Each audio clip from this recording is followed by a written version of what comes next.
جب اس دنیا سے فوت ہوتا ہے تو قبر میں اس کا اے پیپر ہوتا ہے، اس اے پیپر میں ہر بندے سے 3 سوال پوچھے جائیں گے۔ دنیا میں لوگ گیسٹ پیپر ایشو کرتے ہیں کہ جی ہم اندازہ لگاتے ہیں کہ کیا کوشچن آئیں گے۔ اللہ تیری کریمی پہ قربان جائیں کہ اس نے اپنے محبوب کے ذریعے پیپر پہلے ہی آؤٹ کر دیا۔ بھائی تمہیں بتا دیتے ہیں کوشچن کیا، تم ان کی تیاری کر لینا۔ چھوٹے چھوٹے 3 سوال ہوں گے، تینوں کمپلسری ہوں گے، تینوں لازمی۔ پہلا پوچھیں گے من ربک، تیرا رب کون؟ مگر اس کا جواب ہر بندہ نہیں دے سکے گا۔ جواب وہ دے گا کہ جس نے دل میں اس یقین کو بٹھایا ہوگا کہ میرا پروردگار اللہ ہے۔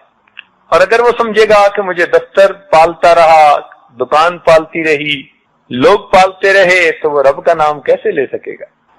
وہ چیز زبان سے نکلے گی جو دل میں ہو۔ ایک صاحب نے طوطا پالا، اس کو اللہ اللہ کا ذکر سکھایا، لوگ دور دور سے اس کو دیکھنے آتے، اس کی باتیں سننے آتے۔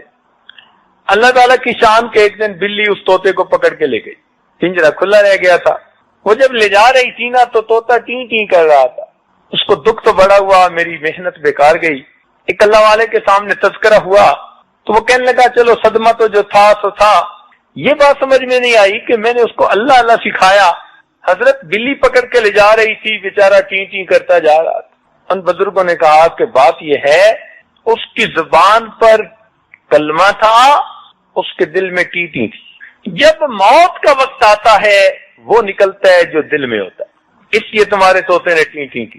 تو بھائی اگر ہماری زبان پہ اگر ویسے تو کلمہ رہے اور دل میں دنیا کی محبت وسیع ہو تو پھر موت کے وقت جواب کیا نکلے گا؟ اس لیے اس یقین کو دل میں بٹھانے کی ضرورت ہے کہ ہم نوکری سے نہیں پل رہے، ہم کارخانے سے نہیں پل رہے، دفتر سے نہیں پل رہے، بزنس سے نہیں پل رہے، ہمیں پالنے والا پروردگار ہے۔ اللہ بھلا کرے ہماری یہ جماعت کے دوست یہی تو آواز لگاتے ہیں۔ اسی کو سیکھنے کے لیے تو آپ سب حضرات کو دعوت دیتے ہیں کہ یہ دل میں پہلے سے ہم بٹھا لیں، اس پر محنت کرنی پڑتی ہے، تب دل میں یہ یقین بیٹھتا ہے، ورنہ تو جہاں نظریں لگی ہوتی ہیں بس وہی انسان کا یقین ہوتا ہے۔ دوسرا سوال ہوگا من نبیک، تیرے نبی علیہ السلام کون ہے؟ اب اس کا جواب صحیح تو وہی دے سکے گا جس نے قدم قدم پر نبی علیہ السلام کے مبارک طریقے کی پیروی کی ہوگی، جس نے نبی علیہ السلام کے زیر قدم رہ کر زندگی گزاری ہوگی، کھانے میں، پینے میں، لباس میں، طعام میں، قیام میں، ہر چیز میں جس نے نبی علیہ السلام کے طریقے کو اپنایا ہوگا تو وہ انسان کہے گا کہ میرے نبی علیہ السلام اللہ کے محبوب ہیں۔ اور تیسرا سوال ہوگا کہ ما دینک، تیرا دین کون سا تھا؟ اللہ والوں نے محنت کی ہوتی ہے، ان کے پھر آگے سے حساب بھی اور ہوتے ہیں۔ موت بھی شام سے آتی ہے، حدیث پاک میں آتا ہے کہ جو بندہ باقاعدگی کے ساتھ مسواک کرتا ہے اللہ تعالیٰ ملک الموت کو بھیجتے ہیں، وہ اس سے شیطان کو مار کر دور بھگا دیتے ہیں اور اس بندے کو بتا دیتے ہیں کہ تیرا وقت قریب ہے، تو کلمہ پڑھ لے۔ اب یہ کتنی بڑی نعمت ہے کہ شیطان کو مار کر دور بھگائیں اور کلمہ یاد دلائیں۔ چنانچہ اللہ والوں کو موت کے وقت ایسی بشارتیں ہو جاتی ہیں اللہ کی طرف سے، ان کے آگے کے مسئلے بھی اللہ آسان کر دیتا ہے، اس لیے کہ ان کا دل مخلوق میں نہیں اٹکا ہوتا، ان کا دل خالق کے ساتھ جڑا ہوتا ہے۔ تذکرۃ الاولیاء جو کتاب ہے، اس کے مصنف خواجہ فرید الدین عطار رحمۃ اللہ علیہ، عطر کی دکان تھی، جوان العمر تھے، عام زندگی تھی، دل ادھر ادھر مخلوق میں خوب لگا ہوا تھا۔ ایک دن کوئی باخدا بندہ ان کی اس یعنی دکان پر آیا اور ان کی شیشیوں کو بڑے غور سے دیکھنے لگا۔ تو یہ کہنے لگے کہ بڑے میاں کیا دیکھ رہے ہو؟ بڑے میاں کہنے لگے کہ میں دیکھ رہا ہوں کہ اتنی شیشیوں میں آپ کی جان اٹکی ہوئی ہے، یہ کیسے نکلے گی؟ اتنی شیشیوں میں جان اٹکی ہوئی ہے، یہ کیسے نکلے گی؟ تو انہوں نے غصے میں آ کے کہا کہ بڑے میاں جیسے تمہاری نکلے گی ویسے میری نکلے گی۔ اس نے کہا اچھا پھر میری تو ایسے نکلے گی۔ کل اس کے پاس کپڑا تھا، وہ وہیں دکان میں فرش پہ لیٹ گیا، کپڑا اوپر کیا، کہتا ہے لا الہ الا اللہ۔ یہ سمجھے کوئی ڈرامہ اور بہانہ کر رہا ہے۔ تھوڑی دیر کے بعد جب کپڑا ہٹایا دیکھا تو واقعی وہ اللہ کو پیارا ہو چکا تھا۔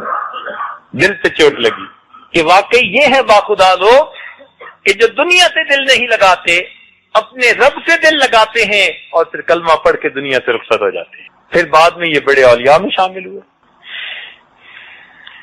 سیری سبتی رحمۃ اللہ علیہ فرماتے ہیں کہ ہم لوگ ایک جگہ بیٹھے تھے، ایک درویش سا بندہ آیا، کہتے ہیں کوئی اچھی سی جگہ ہے جہاں کوئی مر سکے. حیران ہو گیا اس کی بات سن کے. کہتا کیا ہے؟ کہتا ہے میرا مقصد ہے کوئی ٹھنڈی ہوادار کوئی پانی والی ایسی جگہ ہے. ہم نے کہا وہ سامنے کنواں ہے. وہ گیا کنویں پہ، اس نے جا کے وضو کیا، 2 رکعت نفل پڑھے اور جا کے لیٹ گیا. ہم سمجھے سویا ہوا ہے. نماز کا وقت آیا، ہم نے بھی وضو کیا. جب اس کو جگانے گئے تو دیکھا وہ تو اللہ کو پیارا ہو چکا. ان اللہ والوں کی ایسی جو ہے نا وہ دنیا سے جانے کا وقت. اور آگے کا معاملہ بھی ان کا ایسے. بھائی بستامی رحمۃ اللہ علیہ خواب میں کسی کو نظر آئے تو اس نے پوچھا کہ جناب آگے کیا بنا؟ تو کہنے لگے کہ جب میں قبر میں گیا تو فرشتے کہنے لگے وہ بڈھے کیا لائے ہے، وہ بڈھے کیا لائے ہے؟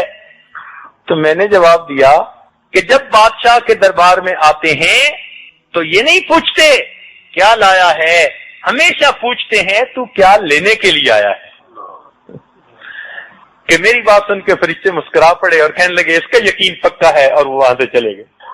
جنید بغدادی رحمۃ اللہ خواب میں نظر آ کسی کہنا جی آگے کیا بنا؟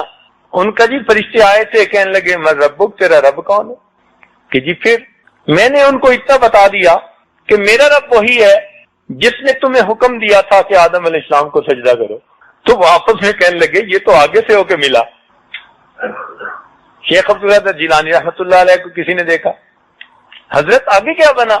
کہنے لگے قبر میں فرشتے آئے تھے، پھر پوچھنے لگے من ربک، تیرا رب کون ہے؟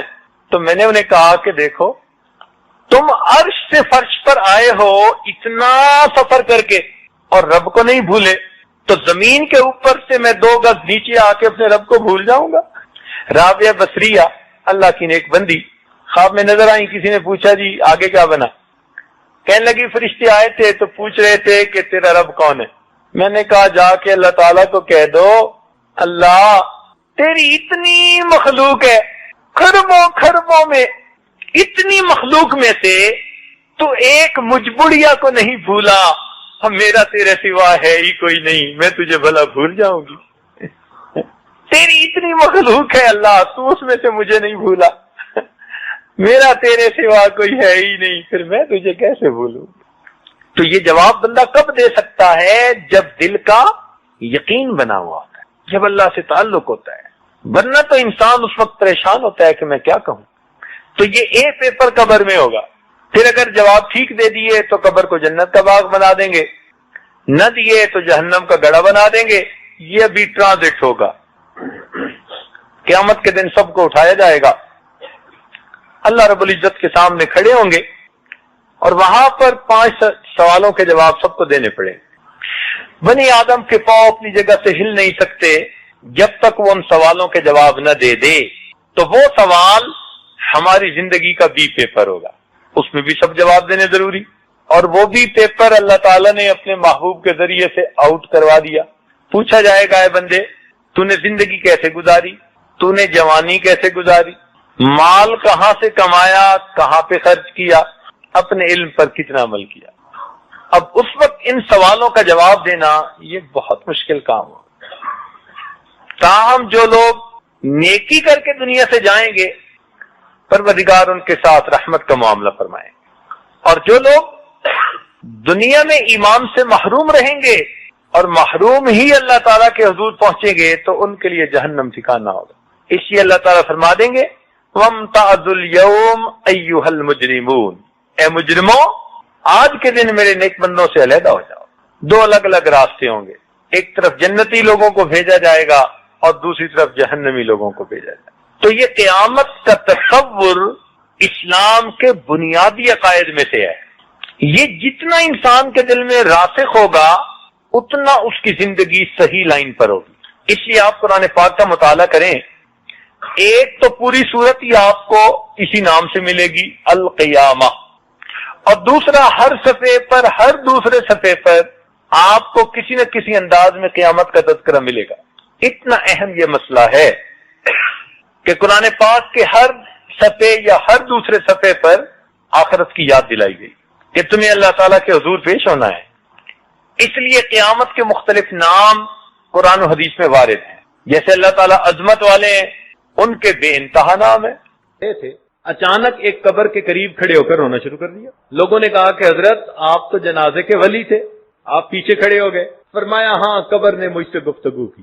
کیا گفتگو کی؟ کہنے لگے قبر نے گفتگو کی کہ عمر بن عبدالعزیز مجھ سے یہ کیوں نہیں پوچھتے کہ جب کوئی میت میرے اندر آتا ہے میں اس کے ساتھ کیا سلوک کرتی ہوں؟ تو کہنے لگے کہ میں نے اس سے کہا کہ ہاں مجھے بتاؤ کیا کر۔ تو قبر سے ایک آواز آئی کہ جب کوئی میرے اندر آتا ہے میں اس کی آنکھوں میں کیڑے ڈال دیتی ہوں، منہ کو کیڑوں سے بھر دیتی ہوں، پیٹ کو کیڑوں سے بھر دیتی ہوں، اس کے پوروں کو اس کی انگلیوں سے جدا، انگلیوں کو ہتھیلیوں سے جدا، ہتھیلیوں کو بازوؤں سے جدا اور بازوؤں کو کندھوں سے جدا کر میں اس کے گوشت کو کھا لیتی ہوں اور اس کی ہڈیوں کو رہنے دیتی ہوں۔ 1985 کی بات ہے کہ یہ واقعہ اس عاجز نے امریکہ کے کسی شہر میں بیان کیا، انگلش میں بیان تھا، اور وہ مجمع ہی سارا ڈاکٹروں کا تھا۔ بیان کے بعد ایک صاحب آئے، کہنے لگے حضرت آپ نے جو یہ بات سنائی تو یہ آپ نے کہاں پڑھی؟ میں نے کہا بھائی ہم نے کسی کتاب میں یہ واقعہ پڑھا ہے۔ کہنے لگے آپ دیکھنا چاہیں گے کہ قبر میں کیا ہوتا ہے؟ میں نے کہا عبرت کی نظر سے دیکھنا چاہوں گا۔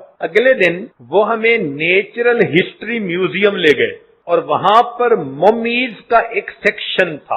مومی کہتے ہیں ہنود شدہ لاش، وہ لاش جس کو کیمیکل لگا کے پریزرو کر دیتے ہیں، وہ وہاں پر لے گئے۔ شیشے کے کمرے بنے ہوئے تھے اور لائٹ انڈائریکٹ تھی، اتنی جتنی اثر کے قریب ہوتی ہے، سورج غروب ہونے کا منظر بنایا ہوا تھا۔ تو شیشے کے پہلے کمرے میں جب لے گئے تو کمرے پہ لکھا ہوا تھا دروازے پہ کہ جب انسان دنیا سے مرتا ہے تو اس کی حالت یہ ہوتی ہے۔ اس نے اندر دکھایا، اندر ایک انگریز کی لاش پڑی ہوئی تھی، صحیح سالم جیسے لوگ بندہ ہوتا ہے۔ خیر ہم نے ایک نظر ڈالی کیونکہ اس پر کوئی کپڑا نہیں تھا، صاف جسم نظر آ رہا، باہر نکل آئے۔ کہنے لگا حضرت اب اگلے میں آئے۔ اگلے دروازے پر لکھا ہوا تھا کہ یہ آدمی مرا اور اسے قبر میں اتنے دن دفن رکھا گیا، اتنے دنوں کے بعد قبر کھولی گئی اور جس حالت میں اس کو پایا ہم نے کیمیکل چھڑک کر عین اسی حالت میں پریزرو کر دیا۔ اوپر دن بھی لکھے ہوئے تھے، پتہ نہیں 8 دن 10 دن جو بھی تھا۔ دروازہ کھول کے اندر گئے، ہم نے کیا دیکھا کہ باقی سارا جسم ٹھیک۔ سب سے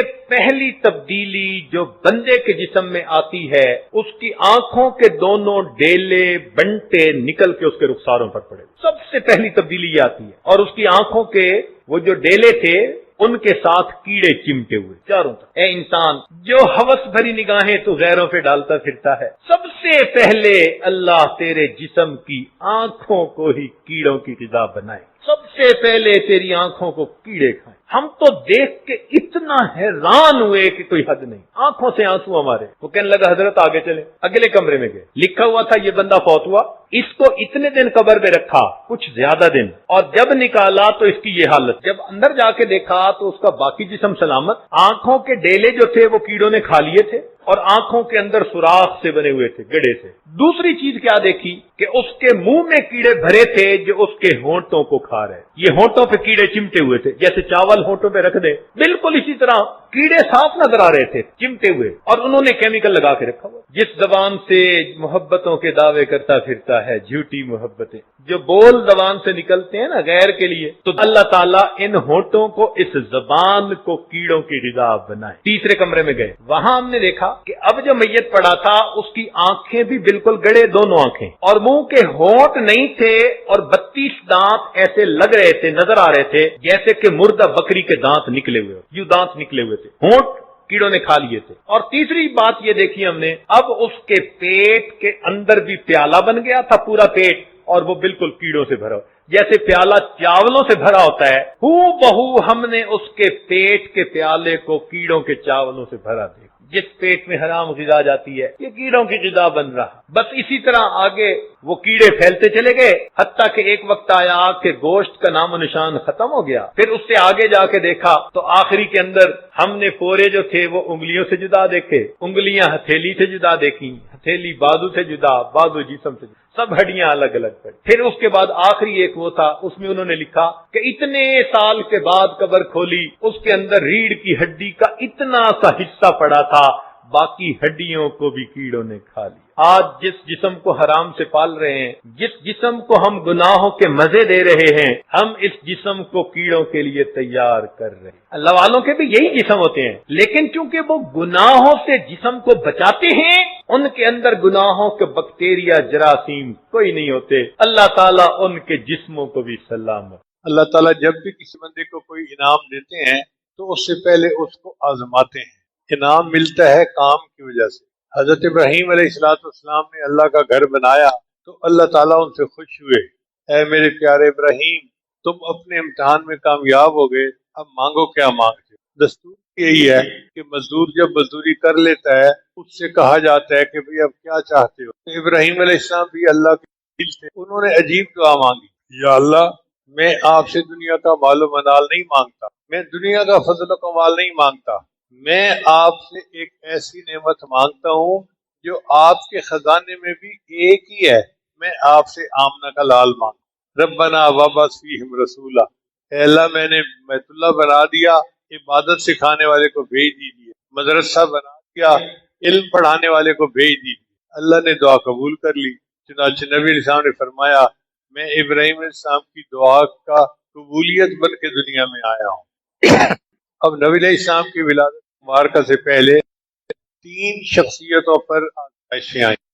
ایک شخصیت تھی عبد المطلب، دادا تھے، اور ان کا نام تھا شیبہ، عربی میں شیبہ بڈھے کو کہتے ہیں۔ شیبہ نام ان کا اس لیے پڑا تھا جب پیدا ہوئے تو پیدائشی طور پہ ان کے سر کی بالوں کی ایک لٹ سفید تھی، کیونکہ لٹ سفید تھی ان کو شیبہ کہہ دیا گیا۔ ان کی والدہ کا نام تھا سلمہ اور وہ مدینہ طیبہ سے قریش میں بیاہ کر آئی ہوئی تھی۔ جب والد فوت ہو گئے اور سلمہ بیوہ ہو گئیں تو وہ بچے کو لے کے واپس مکہ چلی گئی۔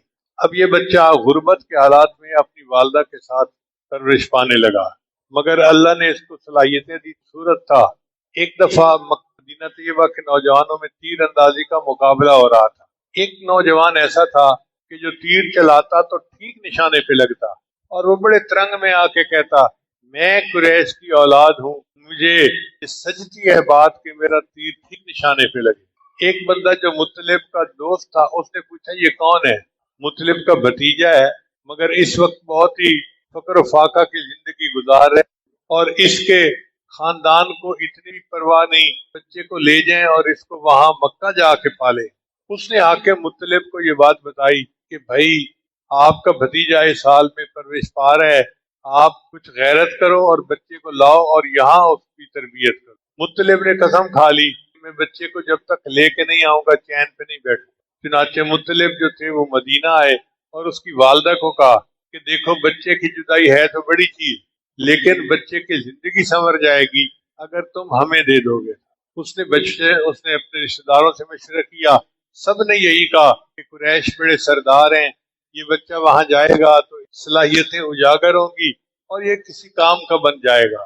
چنانچہ سلمہ نے اپنے بیٹے کو مطلب کے ساتھ بھیج دیا۔ اب مطلب اپنے بیٹے کو سواری کے پیچھے بٹھا کے مکہ مکرمہ لائے۔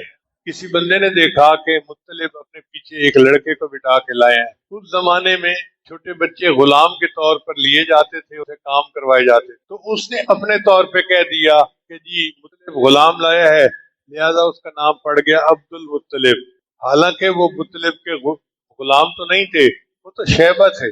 بہرحال عبد المطلب مکہ مکرمہ رہنا شروع کر دیا۔ وہاں کی فضائی اور تھی، قریش بڑے قبیلے والے لوگ تھے، بڑے بڑے لوگوں کے معاملات آتے تھے قبائل کے معاملات آتے تھے اور ان کو سمیٹنے پڑتے تھے۔ عبد المطلب کی رائے ہمیشہ بہت اچھی ہوتی تھی، تو خاندان والوں نے مشورہ کیا کہ ہماری آنے والی اولاد میں یہ لڑکا سب سے زیادہ اچھے آئی کیو لیول کا بچہ۔ چنانچہ انہوں نے عبد المطلب کو اہمیت دے دی اور آپس میں فیصلہ کیا کیوں نہ ہم اس کو اپنے خاندان کا بڑا بنا دیں۔ یوں عبد المطلب جو تھے وہ اپنے خاندان کے بڑے بن گئے۔ اب جب بندہ بڑا بنتا ہے تو اس کو ذمہ داری کا احساس ہوتا ہے۔ عبد المطلب کو یہ احساس تھا کہ مکہ مکرمہ میں پانی نہیں ہے اور پانی نہیں ہوگا تو زندگی کیسے گزرے گی، لہذا انہوں نے سوچا کہ میں پانی کو تلاش کروں۔ سنا تھا کہ یہاں پر ایک زمزم کا کنواں ہوتا تھا جو بند ہو چکا تھا وقت کے ساتھ، اب اس کا نشان نہیں ملتا تھا۔ عبد المطلب نے ایک کدال بنوایا، چٹانوں کو توڑنے لگ گیا۔ لوگ ہنستے تھے، لوگ ان کا مذاق اڑاتے تھے۔ گرمی کی شدید دھوپ میں وہ اکیلا چٹانوں کو توڑ رہا ہوتا تھا اور زمین کھود رہا ہوتا تھا۔ عبد المطلب نے سب کی باتیں برداشت کی اور اپنی تلاش میں لگا رہا۔ ایک ایسا وقت آیا اس نے یہ منت مان لی کہ اگر مجھے زمزم کا پانی مل گیا تو میں اپنی اولاد میں سے ایک بیٹے کو اللہ کے نام پہ قربان کروں گا۔ اللہ کی شان دیکھیں، ایک دن عبد المطلب نے زمین کھودی تو وہاں سے زمزم برآمد ہو گیا۔ خوشی کی انتہا نہ رہی۔ اب قریش قبیلے نے فیصلہ کیا کہ چونکہ انہوں نے زمزم کو تلاش کیا ہے، اس لیے ان کو مکہ مکرمہ سے بیت اللہ کا والی بھی بنا دینا چاہیے۔ یعنی خاندان کے بڑے تو پہلے تھے، اب یہ مکہ مکرمہ کے چابی بردار بن جائیں گے، والی بیت اللہ بن جائیں گے۔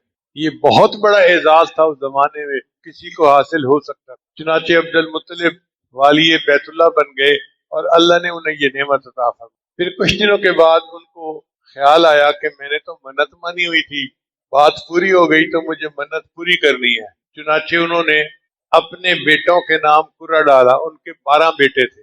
جب قرہ ڈالا تو ان میں ایک بچہ جو سب سے زیادہ خوبصورت تھا اور سب سے زیادہ عقل مند تھا، اس کا نام تھا عبداللہ، اس کا نام نکل آیا۔ عبد المطلب تیار ہو گئے کہ میں نے عبداللہ کو اللہ کے نام پہ قربان کرنا ہے۔ سب لوگوں نے کہا کہ بھائی تم بیٹے کو ذبح نہ کرو بلکہ اس کی بجائے دے دو۔ عبد المطلب نے کہا وہ کیسے؟ ان کہا کہ اونٹوں کے درمیان اور عبداللہ کے درمیان قرہ ڈالو۔ چنانچہ قرہ ڈالا، عبداللہ کو ذبح کریں، اونٹوں کو، نام عبداللہ کا نکلا۔ عبداللہ کو قربان کریں یا 20 اونٹوں کو، نام عبداللہ کا نکلا۔ 100 اونٹ بڑھاتے بڑھاتے 100 اونٹ ہو گئے۔ جب قرہ ڈالا کہ عبداللہ کو قربان کرے یا 100 اونٹوں کو، تو اونٹوں کے نام قرہ نکل آیا۔ چنانچہ عبد المطلب نے 100 اونٹ قربان کیے اور عبداللہ جو تھے ان کو اللہ نے سلامت رکھا۔ تو آزمائش نبی علیہ السلام کے آنے سے پہلے 3 شخصیتوں پر آئی۔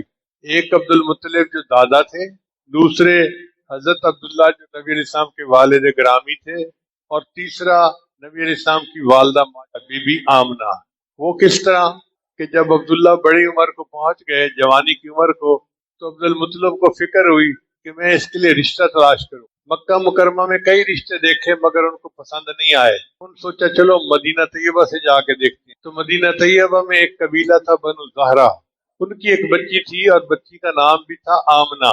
وہ اپنی شخصیت کی وجہ سے اور اپنے اخلاق کی وجہ سے بہت ہی زیادہ اچھی بچی تھی۔ رشتہ پسند آ گیا، چنانچہ رشتہ ڈالا گیا اور قبول کر لیا۔ یوں حضرت بی بی آمنہ کے ساتھ ہو۔ رخصتی کے وقت بی بی آمنہ کی عمر 16 سال تھی اور حضرت عبداللہ کی 18 سال تھی۔ ابتدائی دنوں میں میاں بیوی چاہتے ہیں کہ ایک دوسرے کے ساتھ اکٹھے رہیں اور ایک دوسرے سے الگ نہ ہوں۔ دنوں میں بی بی آمنہ کو امید ہو گئی اور ایک قافلہ تھا جو شام جا رہا تھا تجارت کے لیے۔ تو عبد المطلب نے اپنے بیٹے حضرت عبداللہ سے کہا کہ بیٹے آپ بھی چلے جاؤ، واپسی پہ کچھ بچت ہو جائے گی اور گھر کے اخراجات میں آسانی ہوگی۔ چنانچہ حضرت عبداللہ نے رخت سفر باندھا۔ اب وہ دن بی بی آمنہ کے لیے بڑا اداس دن تھا کہ شادی کے چند ہی دن کے بعد خاوند جا رہے، اور اس وقت کا سفر کوئی 1 یا 2 دن کا سفر نہیں ہوتا تھا، 4-6 مہینے لگ جاتے تھے آتے جاتے۔ چنانچہ حضرت عبداللہ روانہ ہوئے اور انہوں نے دیکھا کہ بی بی آمنہ بڑی غمگین ہے، تو انہوں نے ان کا دل رکھنے کے لیے کہہ دیا آمنہ میں جا رہا ہوں، میں واپس آؤں گا نا، تم دروازے کے قریب میرا استقبال کرنا، میں چاہتا ہوں گھر آ کر میں پہلے تمہیں ملوں۔ بی بی آمنہ نے وعدہ کر لیا۔ چنانچہ حضرت عبداللہ روانہ ہو گئے۔ اب اللہ کی شان دیکھیں کہ قافلہ آ گیا۔ جب قافلہ آیا تو مکہ مکرمہ میں تیاریاں ہو رہی تھیں، ہر گھر کے اندر عورتیں بچوں کو تیار کر رہی تھیں، کھانے بنا رہی تھیں، گھر کی صفائیاں ہو رہی تھیں کہ اپنے خاوندوں کا استقبال کرنا ہے۔ صبح سے قافلہ آیا اور سب اپنے گھروں کو چلے گئے، اور بی بی آمنہ اپنے وعدے کے مطابق دروازے کے قریب آ کر گھر کے صحن میں انتظار میں بیٹھ گئی کہ کب میرا خاوند دروازہ کھولے گا اور میں خاوند کا استقبال کر کے ان کو اہلا و سہلا کہوں گی، مگر کوئی نہیں آیا۔ تو انہوں نے پیغام بھیجا، وہ مسئلہ کیا بنا؟ پتہ چلا کہ واپسی کے سفر میں حضرت عبداللہ کو بخار ہو گیا تھا۔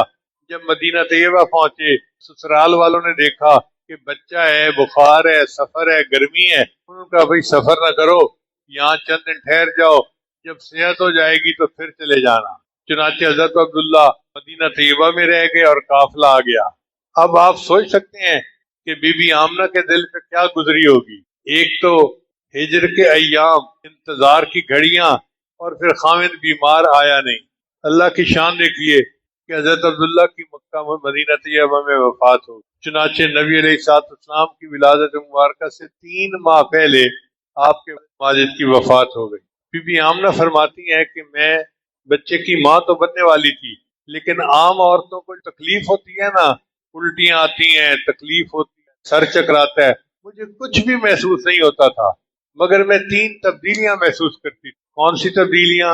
ایک تبدیلی تو یہ کہ مکہ مکرمہ کی لڑکیاں زمزم کنویں پہ پانی بھرنے جاتی تھی، میں جب پانی بھرنے جاتی، پانی جو تھا وہ سطح کے بالکل قریب آ جاتا تھا، ویسے لڑکیوں کو ڈول نیچے سے نکالنے پڑتے تھے اور میں ویسے ہی ڈول بھر لیتی تھی۔ تو مکہ مکرمہ کی لڑکیاں مجھے اپنے پاس کھڑا رکھتی، آمنہ تم یہاں کھڑی رہو، ہمارے لیے پانی نکالنے میں آسانی ہوتی ہے۔ چنانچہ یوں پانی آسانی سے نکلنا ایک برکت میں یہ دیکھتی تھی، اور دوسری برکت میں یہ دیکھتی تھی کہ میں جہاں جاتی تھی بادل میرے اوپر سایہ کیے ہوتا تھا، اور تیسری برکت میں یہ دیکھتی تھی کہ میں جہاں سے گزرتی تھی درختوں کی ٹہنیاں اس طرح جاتی تھی گویا درخت بھی مجھے سلام کرتے ہوتے۔ تو بیوی آمنہ مطمئن بہت تھی، مگر ان کو یہ احساس تھا کہ بچہ ہونے والا ہے اور اس وقت نہیں ہے۔ جب نبی علیہ السلام کی ولادت مبارکہ ہوئی تو اس رات عجیب واقعات ہوئے۔ پہلی بات، کسریٰ کے محل کے 14 کنگرے گر گئے۔ اس نے پوچھا کو بلا کے کہ میں نے خواب دیکھا ہے کہ 14 کنگرے گر گئے ہیں۔ انہوں نے جی ابھی تو 14 پشتوں تک آپ کی سلطنت باقی رہے گی۔ وہ مطمئن ہو گیا، لیکن اسے کوئی پتہ نہیں تھا کہ اس کی اولاد نے جلدی جلدی مر جانا ہے اور 14 کنگریوں کا جو ہے نا ٹائم مکمل ہو کے حضرت عمر اللہ عنہ کے زمانے میں کسریٰ کا محل فتح ہو جانا۔ پھر ایران کے اندر ایک آتش کدہ تھا، 1000 سال سے اس کی آگ نہیں بجھی تھی، وہ اس میں لکڑیاں ڈالتے رہتے تھے اور اس کو جلاتے رہتے تھے، وہ آگ یکدم بجھ گئی۔ تو اس قسم کی نشانیاں اس رات دیکھی۔ نبی علیہ السلام کی جب ولادت مبارکہ ہوئی تو وہ صبح کے قریب سحری کا وقت تھا، گھر میں تیل جلانے کے لیے، چراغ جلانے کے لیے تیل بھی نہیں تھا، یعنی ولادت کا وقت ہے اور گھر میں روشنی نہیں ہے، اتنی فقر کی کیفیت۔ اس لیے نبی علیہ السلام نے دعا مانگی، اللہم احینی مسکینہ و امیتنی مسکینہ واحشرنی فی زمرۃ المساکین۔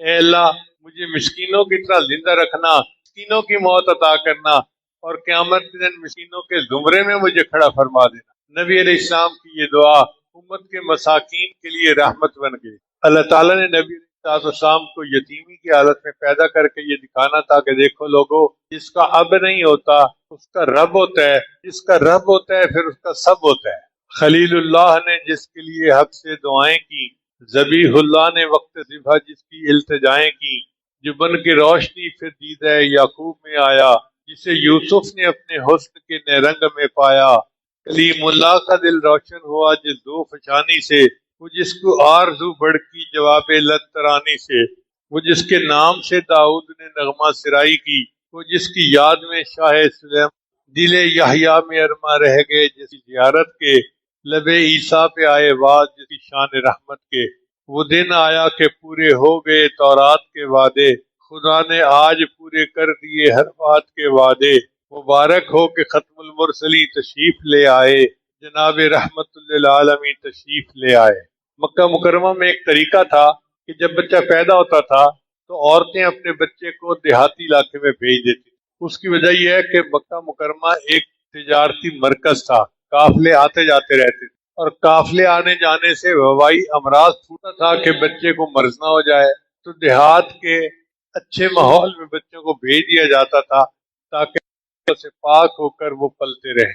چنانچہ طائف کے قریب ایک جگہ ہے، یہاں کی ایک خاتون، اس کا نام تھا حلیمہ سعدیہ، وہ اپنے خاوند کے ساتھ اور 10 عورتوں کے ساتھ مکہ مکرمہ چلی کہ ہم چلتے ہیں اور جا کے کوئی بچہ گود میں لے کے آتے ہیں تاکہ ہم اس کی پرورش کریں گے اور پھر اس پر ہمیں کچھ اجرت ملے گی تو آسانی ہو جائے گی۔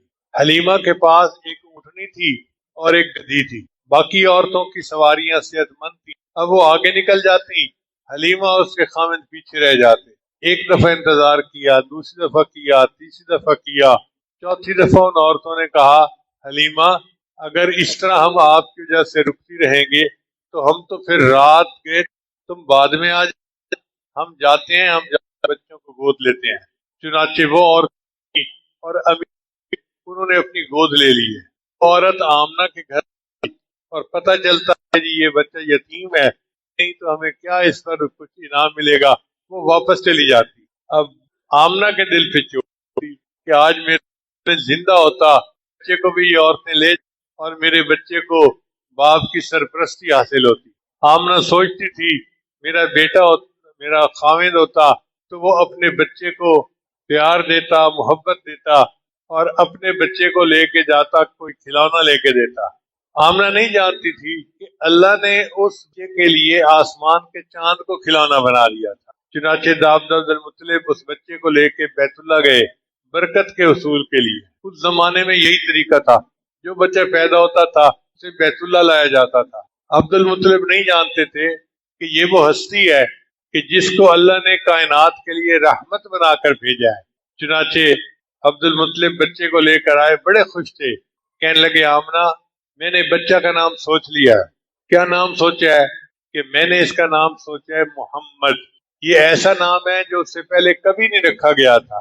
اللہ کی شان دیکھو، اللہ کا نام بھی نقطے کے بغیر اور محمد کا نام بھی نقطے کے بغیر.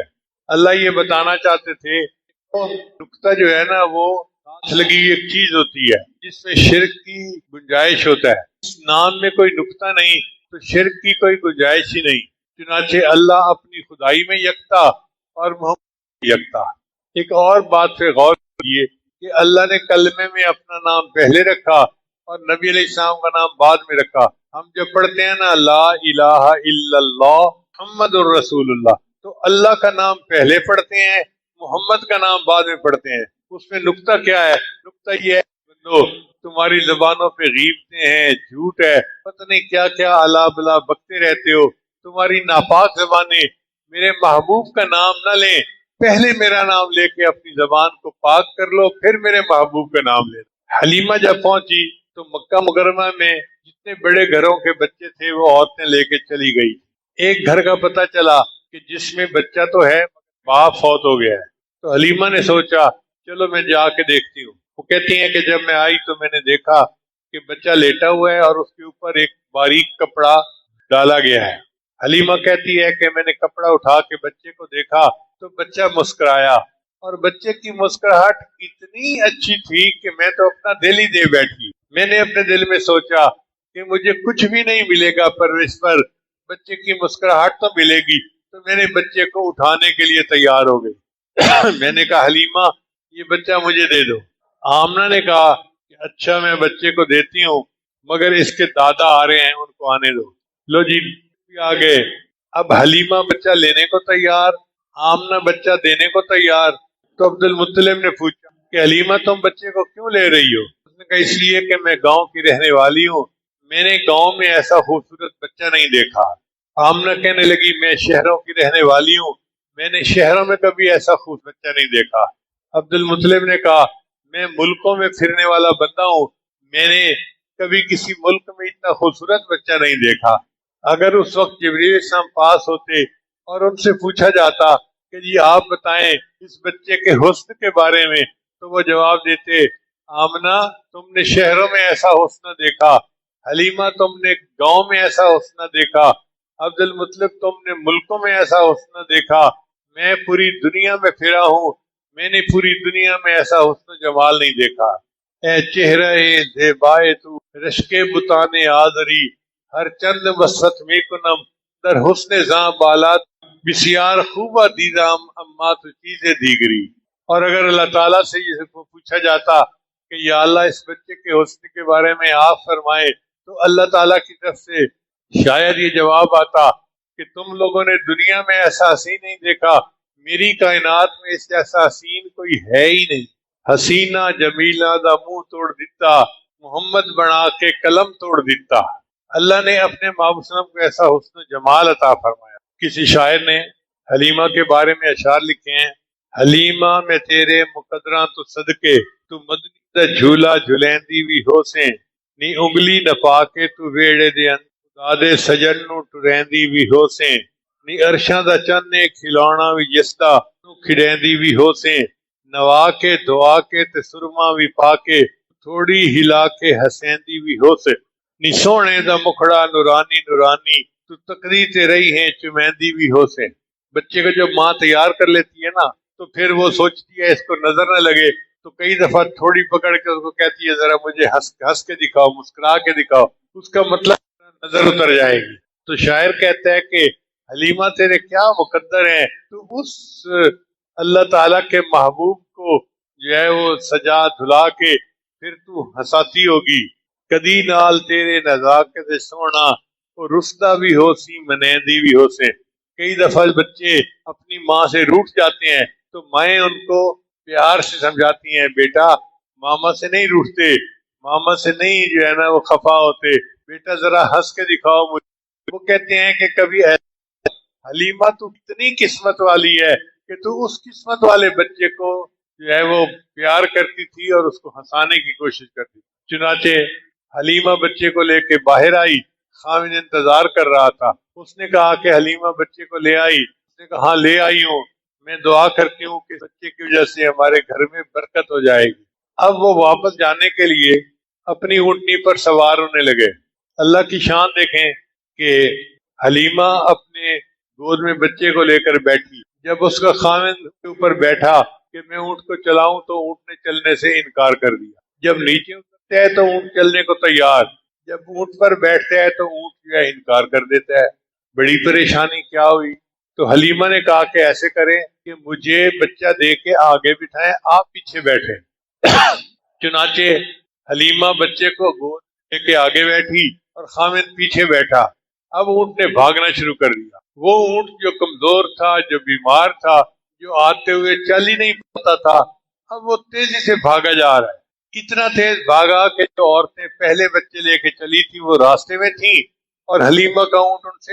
تو انہوں نے حلیمہ سے پوچھا، حلیمہ کیا تم نے سواری بدلی؟ میں نے سواری تو نہیں بدلی، سواری کا سوار بدل گیا. حلیمہ کہتی ہیں کہ میرے گھر میں چند بکریاں تھیں جن کا دودھ جو ہے بڑھاپے کی وجہ سے کم تھا تو ہم پریشان ہوتے تھے، مگر اس بچے کو لے کے جب وہ گھر آئے تو گھر میں جتنے برتن تھے وہ سارے کے سارے دودھ سے بھر گئے. میرا خاوند بھی مجھے کہنے لگا حلیمہ یہ بڑی برکتوں والا بچہ ہے، اس کی وجہ سے اللہ نے ہمارے گھر میں اتنا دودھ. اللہ تعالیٰ نے اپنے بعض پیغمبروں کو محل میں پالا. حضرت موسیٰ علیہ السلام کو اللہ نے فرعون کے محل میں پالا. اللہ چاہتے تو تم کو بھی کسی حلیمہ کے غربت کا دکھانا تھا کہ جس کے پاس ککھ بھی نہیں، یہ بچہ ایسی برکتوں والا کہ آیا تو اب آ گیا ہے. حلیمہ کہتی ہیں کہ میرا ایک اور بچہ بھی تھا، مگر یہ بچہ ایک طرف سے دودھ پیتا تھا، دودھ اپنے دوسرے بچے کے لیے چھوڑ دیتا تھا. یعنی بچپن میں اللہ نے ان کے اندر یہ انصاف رکھا تھا. چنانچہ بچے کو پالتے رہے. ان کی ایک بیٹی تھی جو کوئی 15-16 سال کی تھی، وہ بکریاں چراتی تھی. اب بکریاں جو تھیں وہ خوب پیٹ بھر کے آتی اور خوب دودھ دیتی. تو بنو سعد کی عورتیں حلیمہ سے پوچھتی، حلیمہ تم بکریاں کہاں چراتی ہو؟ ہم بھی بکریاں وہیں چرائیں گے تاکہ ہماری بکریاں بھی زیادہ دودھ دیں. مگر ان کی بکریاں اتنا دودھ نہیں دیتی تھی. ایک دن صبح 10-11 بج گئے اور بکریاں چرانے کے لیے نہیں گئیں. ماں نے شیما سے پوچھا کہ شیما آج تم بکریاں چرانے نہیں گئی؟ انہوں نے کہا اماں گرمی بہت ہے، بکریاں زیادہ ہیں، میں اکیلی ہوں، پیچھے بھاگ بھاگ کے تھک جاتی ہوں، مجھ سے بکریاں نہیں چرائی جاتی. شیما تمہارا باپ بھی بوڑھا ہے، میں بھی بوڑھی ہوں، گھر میں جوان بچی تم ہی ہو، یہ کام تو تمہیں ہی کرنا پڑے گا. شیما نے کہا اماں میں یہ کام کروں گی، مگر میری ایک شرط ہے. کیا شرط ہے؟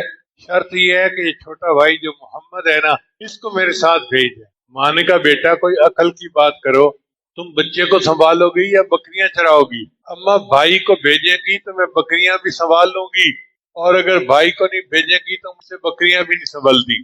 اب ماں نے ذرا پیار سے پوچھا کہ شیما بتاؤ اصل مسئلہ کیا ہے؟ تو شیما نے جواب دیا بھائی کو لے کر گئی تھی تو میں نے دیکھا کہ راستے میں راہب ملا. اس نے میرے بھائی کو دیکھا تو کہنے لگا کہ یہ تمہارا بھائی بہت بڑی شخصیت بنے گا. کی تعریف سن کے بڑا اچھا لگا، پہلی بات.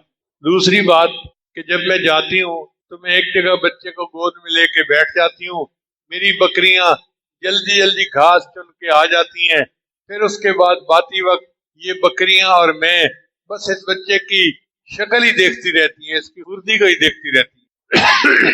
اس طرح نبی علیہ السلام نے وہاں پر پرورش پائی.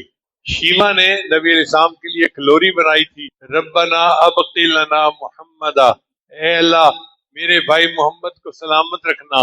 جیسے عورتیں دعائیں دیتی ہیں نا، انشاءاللہ عمر دراز ہوگی، اللہ تمہاری زندگی لمبی کرے، تو شیما کی یہ دعا تھی، ربنا ابقی لنا محمدا. 4 سال کے بعد حلیمہ بی بی آمنہ کے پاس جب بچے کی عمر 6 سال کی ہو گئی تو اس وقت بی بی آمنہ کو دل میں خیال آیا کہ مجھے بہت عرصہ ہوا میں اپنے میکے نہیں گئی، تو میں بچہ لے کے جاتی ہوں، میکے والوں کو بچہ بھی دکھاؤں گی اور ایک چکر لگا کے آتی ہوں. چنانچہ انہوں نے عبد المطلب سے اجازت مانگی اور بچے کو لے کے اور ایک بادی کو لے کے مدینہ طیبہ آ گئے. جو دیکھتا تھا بچے کو وہ حیران ہوتا تھا، اتنا خوبصورت بچہ، اتنا خوبصورت بچہ.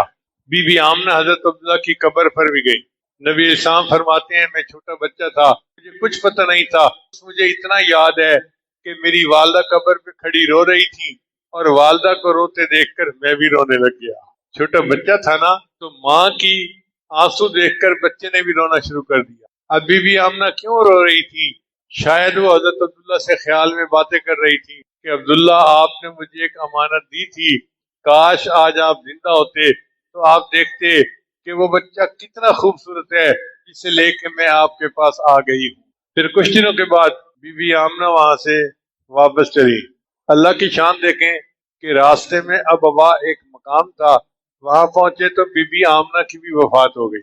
اب آپ اندازہ لگائیے کہ دنیا میں تشریف لانے سے پہلے والد کی وفات ہو گئی، نہیں دیکھ سکے، اور اب 6 سال کی عمر ہے اور والدہ بھی فوت ہو گئی. 6 سال کا بچہ تو بڑا چھوٹا ہوتا ہے. چنانچہ اس باندی نے واپسی کا ارادہ کیا تو جب سواری پر چڑھنے لگی تو دیکھا کہ بچہ نہیں ہے. باندی نے کہا چلو محمد ہمیں واپس جانا ہے، تمہارے دادا انتظار میں ہوں گے. تو بچہ کہنے لگا نہیں تم چلی جاؤ، میں یہیں اپنی اماں کی قبر پہ زندگی گزار لوں گا. بچے کے دل پہ کتنا بڑا صدمہ ہوگا اپنی والدہ کی جائی کا، کوئی اس کا اندازہ ہی نہیں لگا سکتا. بہرحال کسی نہ کسی طرح بچے کو منا کے وہ باندی بچے کو لے کے چلی. ادھر دادا عبد المطلب کا یہ حال تھا کہ کافی دن گزرنے کے بعد وہ اپنے پوتے کو دیکھنے کے لیے اداس ہو گئے تھے. وہ روزانہ صبح کا ناشتہ کرتے اور مکہ مکرمہ سے آنے والا جو راستہ تھا اس کے اوپر بیٹھ کر انتظار کرتے کہ کب میری بہو آئے گی پوتے کو لے کے اور میں اپنے پوتے کو دیکھ کے آنکھیں ٹھنڈی کروں گا. کئی دن گزر گئے، کوئی خیال ہی نہیں، کوئی آثار ہی نہیں. ایک دن ایسا ہوا ایک عورت ایک بچے کو لے کے آ رہی تھی. عبد المطلب خوش ہو گئے. جب قریب آئے تو دیکھا کہ وہ بی بی آمنہ نہیں تھی بلکہ وہ تو باندی تھی. پوچھا بھئی آمنہ کہاں ہے؟ تو انہوں نے بتایا کہ بچے کا باپ تو پہلے ہی جدا ہو گیا تھا، اب اس کی والدہ بھی اس سے جدا ہو گئی. اب اس بچے کی محبتوں کا سارا مرکز اس کے دادا تھے، عبد المطلب جو تھے. بہت اٹیچ تھا پوتا اپنے دادا ابو سے. اللہ کی شان دیکھیں کہ 2 سال کے بعد دادا ابو بھی فوت ہو گئے. کسی کو زندگی میں اتنی جدائیاں برداشت نہیں کرنی پڑی ہوں گی جتنا اللہ کے محبوب صلی اللہ علیہ وسلم کو کرنی پڑی. یہ وہ ہستی ہیں جن کے لیے اللہ نے کائنات کو بنایا. یہ وہ ہستی ہیں جو اللہ کے محبوب ہیں اور ان کو اللہ نے ان تمام مجاہدوں میں سے ہمارے لیے اس میں بہت بڑا سبق ہے کہ ہم ان مصائب و آلام کے اوپر صبر کریں تاکہ اللہ تعالیٰ کا ذخیرہ بنا دے. پھر ایک وقت آیا کہ نبی صاحب نے مکہ مکرمہ فتح کیا اور غزوہ حنین ہوئی. غزوہ حنین میں 6000 قیدی اور 12000 بکریاں آئیں مال غنیمت میں. صحابہ کرام نے آ کے عرض کیا اے اللہ کے حبیب صلی اللہ علیہ وسلم، ایک عورت ہے کہتی ہے کہ میں تمہارے صاحب کی بہن ہوں. تو نبی نشان نے فرمایا تمہارے عبداللہ کا اکلوتا بیٹا ہوں، میری بہن نہیں تھی. یہ کون عورت ہے جو میری بہن ہونے کا دعویٰ کرتی ہے، اسے لے کے آؤ. چنانچہ شیما آئی، بوڑھی ہو چکی تھی، کہ باتیں یاد دلائیں کہ آپ چھوٹے تھے، میں حلیمہ کی بیٹی ہوں اور میں آپ کو گود میں لے کے پڑھا کرتی تھی ربنا ابقی لنا محمدا. اللہ نے میری دعا سن لی اور اللہ نے آپ کو اتنے بخت لگا دیے کہ آج میں بھی قیدی ہو کے آپ کے پاس آئی. حدیث مبارکہ میں آتا ہے نبی علیہ السلام نے اپنی چادر بچھائی اور شیما کو کہا کہ تم اس چادر کے اوپر. یہ عزت افزائی ہوتی تھی. امت کو سکھایا کہ دیکھو بہنوں بیٹیوں کی عزت ایسے کی جاتی. پھر آپ نے شیما کو یہ آپشن دی کہ اگر چاہو تو میرے پاس رہو، میں تمہاری کفالت کروں گا، خرچہ ہر ممکن جو ہے وہ ذمہ داری پوری کروں گا۔ اس نے کہا نہیں، میں اپنے قافلے میں واپس جانا چاہتی ہوں۔ چنانچہ نبی علیہ السلام نے ان کو واپس جانے کی اجازت دی اور 2 صحابہ کے ذمہ لگایا کہ میری بہن کو واپس اس کے قبیلے میں پہنچا کے آؤ۔ اے رسول امی خاتم المرسلین، تجھ سے کوئی نہیں، تجھ سے کوئی نہیں، ہے عقیدہ یہ اپنا بصدق و یقین، تجھ سے کوئی نہیں، تجھ سے کوئی نہیں۔ تیرا سکہ رواں کل جہاں میں، اس زمین میں ہوا آسمان میں ہوا، کیا عرب کیا عجم ہے زیر نگی، تجھ سے کوئی نہیں، تجھ سے کوئی نہیں۔ بزم کونین پہلے سجائی گئی، پھر تیری ذات منظر پہ لائی گئی، سید الاولی سید الآخری، تجھ سے کوئی نہیں، تجھ سے کوئی نہیں۔ ہر صفت عطا فرما، عربی زبان کے جتنے ہیں اور ہر باتی نام بنتا ہے وہ صفت نبی علیہ السلام کو اللہ نے عطا فرمائی تھی۔ چنانچہ نبی علیہ السلام کی ولادت مبارکہ ہوئی، الف بولی کہ دنیا میں احمد آ گئے، امی آ گئے، امیر آ گئے، با بولی دنیا میں بشیر آ گئے، باطن آ گئے، تا بولی دنیا میں تنویر، سا بولی دنیا میں ثاقب آ گئے، جیم بولی دنیا میں جواد آ گئے، جمیل آ گئے، ہا بولی حماد آ گئے، حبیب آ گئے، حافظ آ گئے، حجازی آ گئے، حسیب آ گئے، حاشر آ گئے، حفی آ گئے، خواب دنیا میں خاتم النبیین آ گئے، خلیل آ گئے، خاشع آ گئے، دال بولی دنیا میں داعین اللہ آ گئے، زال بولی دنیا میں ذکی آ گئے، را بولی دنیا میں رسول آ گئے، رحمت للعالمین آ گئے، رشید آ گئے، رفیق آ گئے، رؤوف آ گئے، رحیم آ گئے، زا بولی دنیا میں زائر آ گئے، سین بولی دنیا میں سراج آ گئے، سید آ گئے، شین بولی دنیا میں شافی آ گئے، شکور آ گئے، شبیر آ گئے، شاہد آ گئے، صاد بولی دنیا میں صفی اللہ آ گئے، غاد بولی دنیا میں ضامن آ گئے، طا بولی دنیا میں طیب آ گئے، طاہر آ گئے، توسین آ گئے، زا بولی دنیا میں ظاہر آ گئے، عین بولی دنیا میں عبداللہ آ گئے، عزیز آ گئے، عادل آ گئے، عاقب آ گئے، غین بولی دنیا میں غیور آ گئے، فا بولی دنیا میں فاتح آ گئے، کاف بولی دنیا میں قاسم آ گئے، قاری آ گئے، کبھی آ گئے، قریشی آ گئے، قریب آ گئے، چھوٹی کاف بولی دنیا میں کفیل آ گئے، کمل آ گئے، لام بولی دنیا میں لعیق آ گئے، میم بولی دنیا میں محمد آ گئے، محمود آ گئے، مدثر آ گئے، مزمل آ گئے،